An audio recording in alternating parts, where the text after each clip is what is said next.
Hi guys, so today I'm going to show you how I edit my photos to match my feed on my Instagram. And basically I do have a consistent feed. You know, everyone who has an Instagram at least knows how important it is to have a feed that is matching and just consistent. It just looks nice, and when someone first approaches your profile, they will want to follow you. So for example, if someone likes the warm and the dark tones that I use, they will follow me, and that's awesome because that's how you get your ultimate true followers. And like I said, having your Instagram looking good is very important. I like posting dramatic things, kind of creative images. But long story short, what I'm trying to say is that it's really important to have a matching feed, something that just looks overall like it's consistent and goes together and flows together. I loved this photo feed that I did of Meher. You can see these 3 pictures in a row, my sister, and this was something kind of new that I tried. And my feed is actually a huge work in progress. I'm always asking people about it, asking for guidance from my mentors. And the feed that I try to keep is like a warm, dark, like lighthearted style. And it even represents my personality. So at first it happened unintentionally, but then I fell so in love with like what I was doing that I continued to do it. I love taking portraits of people. It's like my favorite thing to do. If I could only take portraits, I would do that. So this photo I'm about to show you is a photo of my friend Meher, and it's one of my favorite portraits of all time. Every once in a while, if I feel comfortable, I'll post a photo of myself, but I prefer not to because it's a public account. So I try to mix and match. I post one portrait and then I post one landscape, just to keep things a little bit more consistent. Alrighty, so now we start the editing process. We go to this app called Snapseed. I hope you guys saw that app. And now I'm selecting the photo of which I want to use to edit. And I have this album, Yes, so you guys can see.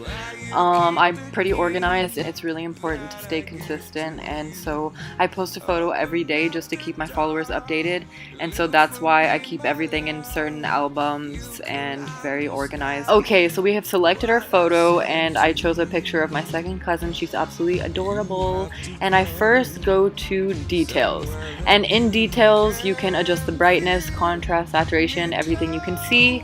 I only do certain things out of these, like for example the ambiance, which I'm adjusting right now. I'm adjusting it to 44. It really adds a nice effect. I usually mess with the contrast a little bit just to make it look a little bit more dramatic. So you can see me putting it plus 29 contrast. You swipe to the right, and warmth is basically the whole premise of my feed, so I go full on with the warmth always. So this app is actually pretty amazing, Snapseed. Like, I just discovered this a few days ago, and there's so many different things you can do. I only utilize a few of these things, so I haven't taken full advantage yet because I haven't discovered it yet, but I absolutely adore it. And especially if you love extreme photo editing, you should definitely download this app. This is very much not sponsored. BT dubs. Okay, so now I'm pressing on Glamour Glow, and this is actually one of my favorite settings, especially for portraits. So you can see the different type of things you can do and the difference that it makes. Like, I keep clicking on the photo, and every time I click on the photo it shows you the original, and it shows you the difference between when you add the Glamour Glow. And these are like some stronger settings that I prefer not to use. I prefer to use the simplest one for this because it's just like, you know, whatever matches your feed, that's what you have to do. And so over here I'll show you another example of a different thing you can do with this app. There's this drama thing, so if you like really dramatic photos, you can use this. I personally don't usually use this for my photos. I only, especially portraits, because I like my portraits to be nice and simple. Okay, so now we are headed to the part that says vintage, and this is also another one of my favorites. I already have a preset, which is number 11, because that matches my feed the most. So every picture that I edit, I just use number 11. And if you look through this, you can see there's different colors that you can use that just match whatever feed you're going for and whatever look you're going for, but mine is number 11 personally. And over here you can see I'm clicking back and forth, so you can see the difference between before and after.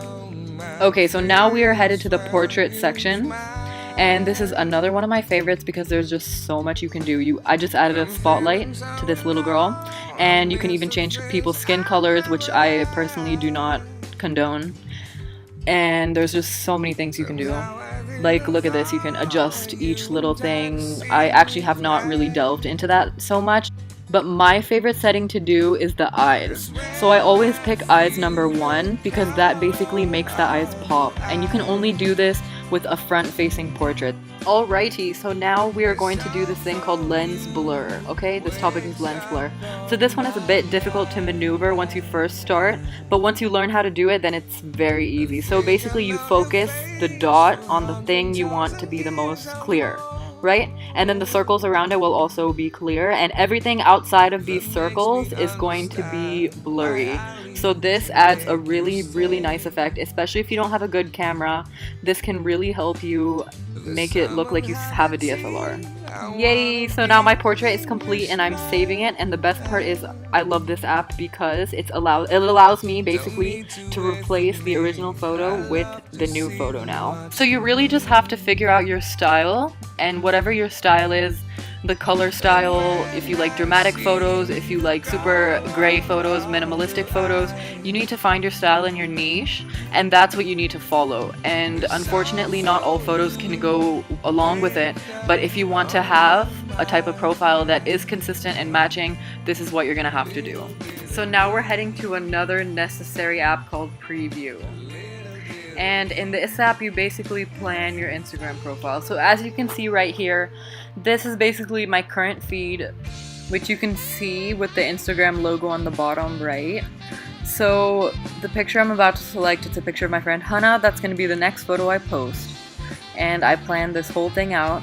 And another thing that you can see, like for example, you can switch things around. It's pretty nice. This picture of Nick that I'm about to select, it matches the two pictures on the opposite sides. So that's how I planned it out. And going through my profile, you can kind of see that I'm going through a bit of a light to dark phase. And whenever I don't like something, like these two sunsets, I don't like them over there, I'll switch it around later. But like when you don't like something, you can kind of flip it around. And even this area was a little bit weird, so I'm going to switch some pictures around. I'm going to move Spencer to the left. I'm going to move, what should I do here? I'll move Meher to the right. And that's pretty much it. I'm going to move my friend Ali to the right also. And Mina to the left.